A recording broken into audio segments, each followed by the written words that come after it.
Glory to the eternal living God for eternity into eternity.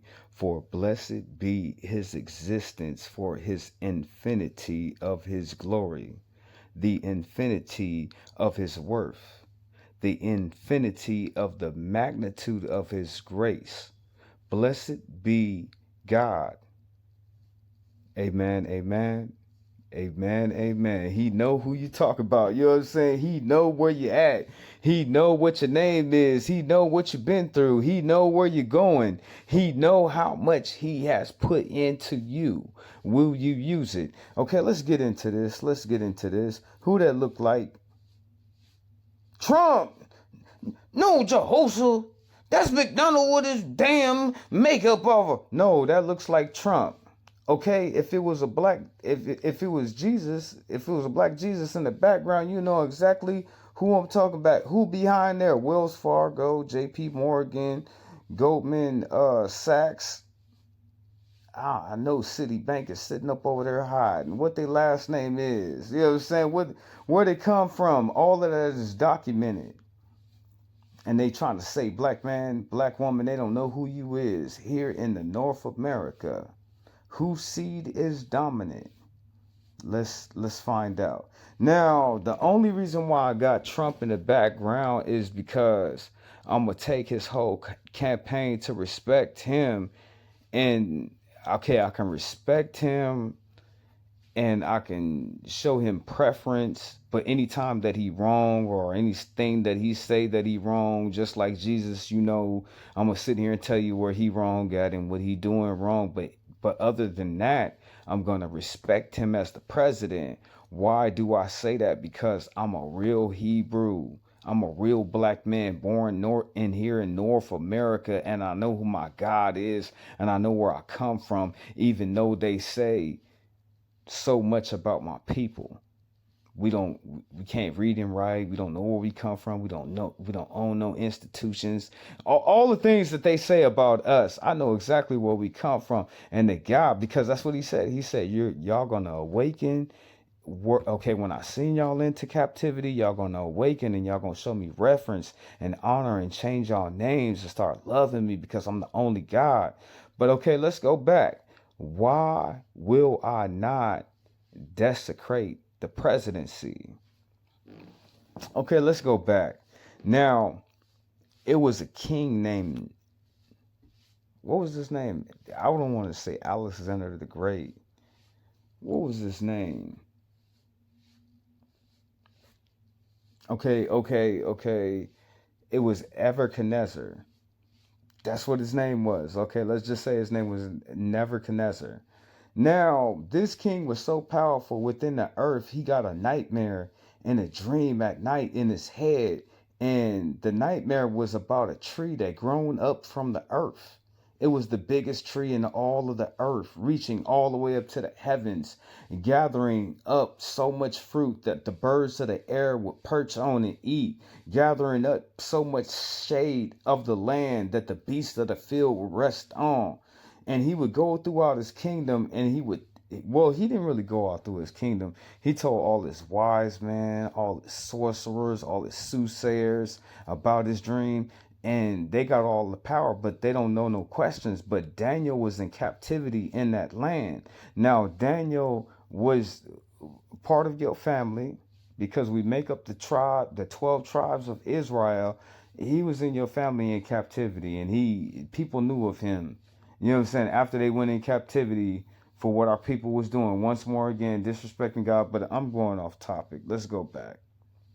So Daniel of our people was brought in by the king, and the king told him his dream of what it mean about the tree growing up from the land, being the tallest tree, reaching all the way up from the heavens, and all of the beasts of the field would rest in the shade and eat up the fallen, well, I can't even say fallen fruit, but they would rest there and be safe as a haven, as a home. But the birds of the air, they would perch on the branches and they would eat up the fruit. You know what I'm saying? Of all the land. That was talking about Nebuchadnezzar's power throughout the earth because he was the strongest king. throughout all of the land of all of the region of where they were at in the world at that time. Okay, now he had those dreams. He told his soothsayers and his prophets and his divination and his false priest. He told all of them they couldn't give his star saviors. You know what I'm saying? He told all the people that casting bones and spells on people, and they had a storm, a witch of a power, but they couldn't tell Nebuchadnezzar his dream. But Daniel told him of what happened, and in that prophecy, God said that he would do the things that he would do to at Nebuchadnezzar because of not acknowledging that he is the God of man, that he is the God of the earth. So God punished him to have the heart and the heart of a beast and to roam in the fields. All his power was taken from him. He lost his mind. God will make you lose your mind. He lost his mind. That was the prophecy. And when he was at the apex of his throne, you know what I'm saying? The prophecy was you would lose your throne. You know what I'm saying? The tree would be cut down. You know what I'm saying? And the roots would be, it would be encased and barred with iron and silver. You know what I'm saying? Something of that level. Meaning that he would lose all of his power, but he wouldn't be as strong as what he was until he acknowledged that God is the God of the men, and God chooses who is ruler of the earth. Now that's why I won't go against Trump like that. I won't, because I believe with the faith that I have that God chose him. Anybody that would be in the presidency, anybody of any dictatorship, that's your God's. He has the power to do that. Now, in that story, Nebuchadnezzar, he roamed the land for 7 years as a beast. He did. Growing hair, and his nails was all tangled up like a cat. You know what I'm saying? Like a cat, all tangled up like a goat. You know what I'm saying? He matted, but he's watered by the dew of heaven. And when he acknowledges in his primal beast mind, because he was reduced to an animal, when he realizes that God is the God of heaven, he'll regain the portion of his kingdom that he had, which was great and more overpowering than any land of which he had did. You know what I'm saying? Because he conquered many lands as a king.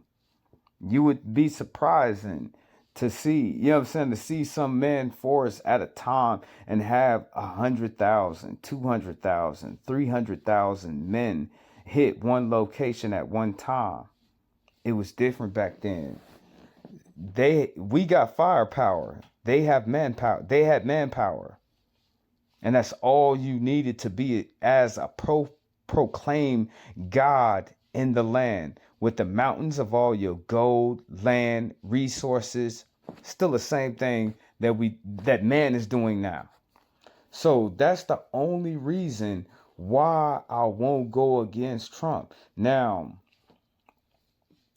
the recursion of this is that you've seen how Jesus, he was in the situation to where the Pharisees and the scribes, they was getting at him. They was all the Pharisees, all the scribes, anyone that knew the word that would work in the temple, that was at the high places of our people, seeking those seats of a gratification amongst men. So all the scribes, all the Pharisees, all the book writers, they was against your Lord. They was. But it was one prophet, an old priest, that stood up in the story that he said it was this guy named such and such. And that man, he rose up, he wanted the great name for himself, and he had many followers coming into him. But at one point, everything ceased, and all the men they dispersed back into their lands, and his work came up against a knot. Because if it's the work of God, you cannot fight against it. If it's the work of man, it'll fall. That man that he was referencing to, it was the work of him. It was him thinking that he was a great man doing great things, so he had many followers following him, but God wasn't backing him. Just like the old prophet, he was a Sadducee. No, he was a Pharisees. He wasn't a Sadducees. He was a Pharisees. That's what he said about Jesus. Leave Jesus alone. Don't mess with Jesus.